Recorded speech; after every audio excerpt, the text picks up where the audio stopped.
Okay, welcome to the student testing interface from Westbrook School Department for this year's MEA. Well, if I'm a student, when I log in, I'm given test instructions and help that I can scroll through, and then I can click Begin Test Now or Return to Login Screen. This is a pretty common example for a test. We have a long passage with some notes along with a prompt to write a two-paragraph essay. In the toolbar, we've got different buttons, back and next, save, and pause. I think each of those are pretty self-explanatory. I can also zoom out. In this case, I'm zoomed out as far as I can be, or I can zoom in, and when I zoom in, the text is changed here, as well as the text in the question box there. I'll zoom out just a hair. Now I also have the context menu here, and that'll appear with three bars in line with the question number. First tool is a notepad, and this is where I can make notes to myself about what I'm thinking about a passage, what I want to type, what I want to use in my answer, and I can hit save and close.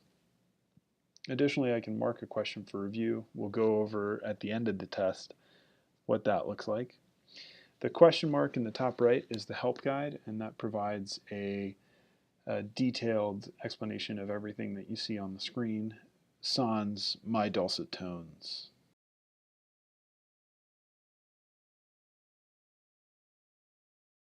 So I'll now enter something that'll suffice for this question.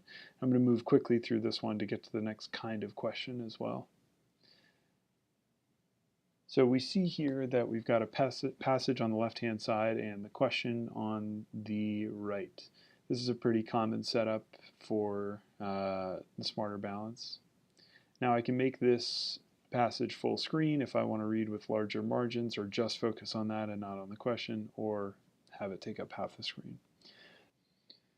Now this is a pretty common setup for questions. We have multiple choice up top, A, B, C, or D, and then in part B we're asked for evidence that that's supplied in the passage for our answer in part A.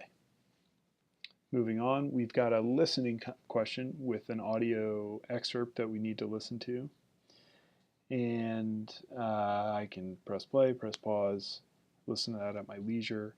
And then I'll choose, this is the same setup. Part A is multiple choice, and Part B asks for evidence from the presentation.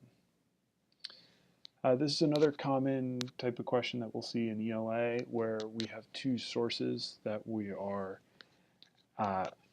asked to read through and then evaluate where we see evidence for different claims. Finally, I'll answer this quickly and show you the end of the test. So I'm given this bubble that says the test has been completed and is ready to be submitted. Then I can hit End Test, the stop button. And now I click No to keep working, or Yes to move on. And because I marked the first question for review, it gives me that flag, and so I'll want to go back and check that out.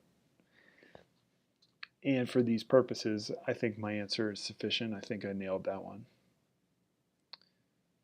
So again, End Test, and I'll move on. And now I'll click Submit Test, and it'll ask me if I'm sure. I say yes, and now I can log out of the testing environment. And that is that.